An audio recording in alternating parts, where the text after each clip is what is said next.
Hi everybody and welcome. Today I have ROCCAT Kone Pro Air and I'm going to show you how to change Windows pointer speed.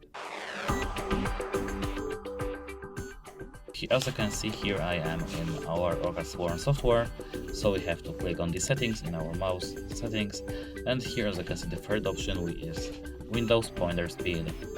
With this slider we can manage our Windows pointer speed up to 5 and down to -5.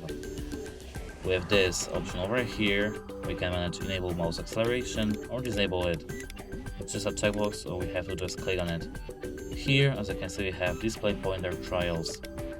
We can either disable this option or enable this option by just clicking on it. As you can see, I've made some changes, and to revert these changes to the defaults, we have to click on this arrow over here. Then OK, and as you can see, I have now everything set to the default settings. That's it, hope it helps you, goodbye!